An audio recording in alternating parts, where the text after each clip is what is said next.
couple of statements to make, and I'll try to answer any questions you might have. I choose to stand here with the Constitution of the state of Wisconsin in the Capitol to announce my candidacy for governor in this recall election against Scott Walker. And I do that because this Constitution over 100 years ago is where Governor Bob Follette got the recall option into the rights of Wisconsin citizens.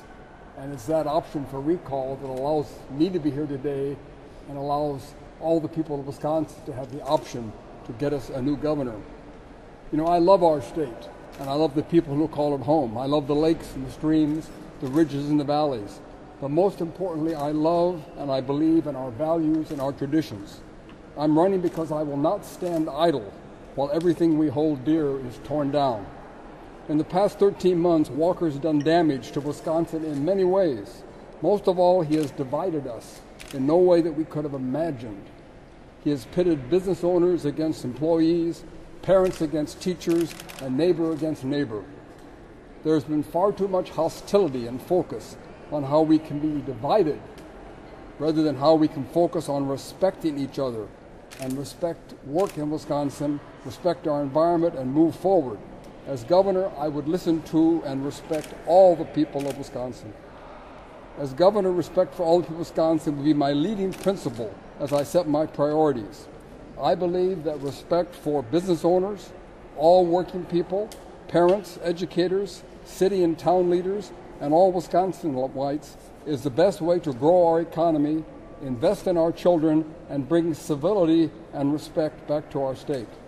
Wisconsin needs to return to mutual respect for all Wisconsin citizens, including respect for teachers and parents who we depend upon to educate and raise our children for the future, respect for business owners and the people who work for them that help make business thrive in Wisconsin, respect for all people's need for health care, especially women, family farmers, and small business owners, respect for the environment, which, as our great Senator Gaylord Nelson often said, is critical for a healthy economy, and respect for people's right to vote and organize. After much deliberation and time spent listening to my fellow citizens the last month, I believe that I am the best choice to defeat Governor Walker in the upcoming recall election. I will be a governor who can bring the state together again. I'm not viewed as a Madison liberal. I've always enjoyed broad support across our state, from independents, Republicans, as well as Democrats. And I'm confident with the help of concerned citizens from all across our state, our effort will be successful. Now, this is where you reporters often would say Secretary Follette is deviating from his prepared remarks, which I now decided to do as I walked home last night at about 7 o'clock from the office. During the many years I've served the people of Wisconsin, I've had the opportunity to speak and lecture all across the country, from Stanford to Notre Dame to Harvard, and even around the world, from New Zealand to Saudi Arabia to Denmark. And when people learn where I'm from, they will always say, "Wow, you're from Wisconsin, that great progressive place." And I was so proud. Well, now I get phone calls and emails from people saying, "What in the world is going on there?" I've been accused of changing my name, and once I needed actually to fax my birth certificate to the Associated Press in order to get an apology from an editor. I'm very proud of the great progressive tradition of fighting Bob Follette, no matter how close our relationship may be. In this election, I considered changing my first name to David. I was expecting a David versus Goliath situation with Mr. Walker and his millions of out-of-state money. But now I find I face two Goliaths. You saw the front page of the Milwaukee Journal-Sentinel 2 days ago. But, all joking aside, to be deadly serious, I am saddened to see this primary election has turned into a big money, out-of-state money, and influence with super PACs telling us how we're supposed to vote. This was not the result that thousands of my fellow Wisconsinites stood in the cold and stood in the rain to collect over 1 million signatures. They did it to take back our Wisconsin. And I want to say that I've never been more proud of the people of Wisconsin. the people who have elected me many times. Yes, I am very saddened at this magnificent effort, this historic effort. This real people's democracy was hijacked by the same old big money politics that we thought we had rejected. I thank you very much. Secretary Follette, how do you plan on combating these the millions of out-of-state dollars? Well, I'm going to do my best. I'm going to do what Bill Proxmire always did and what I've done for 30 years.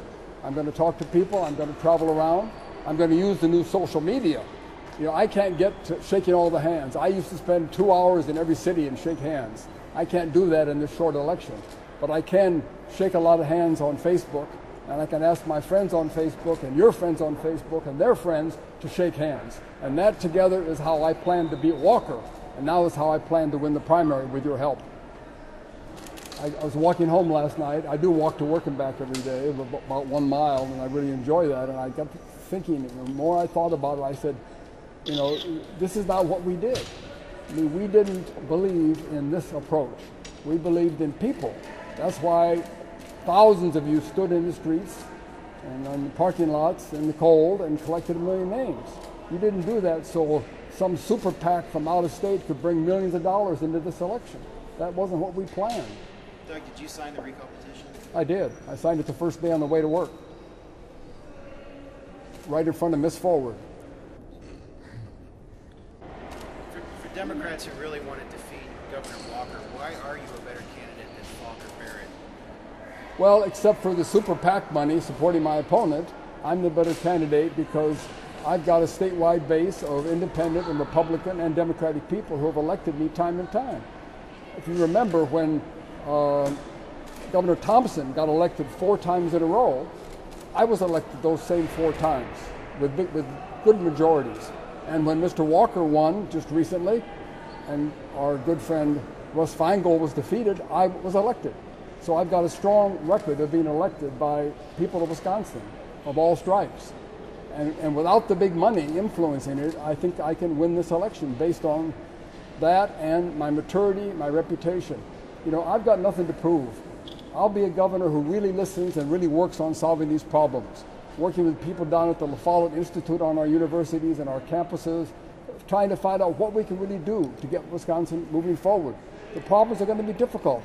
Healthcare, education, workers' rights, all those issues are going to be complicated, and the economy is not good, and it will not get good quickly, particularly with Europe still flailing and the people in Washington not knowing what they're doing. So a new governor has to be very independent and very mature and listen carefully and try to see what is the best we can do over the next 2 and 6 years. And I'd urge people to look at my website and follow me on Facebook. I'm going to have a brand new website, which I'll announce to the press in a few days once we get a couple new pictures from here and other places put on it. All right, thank you again.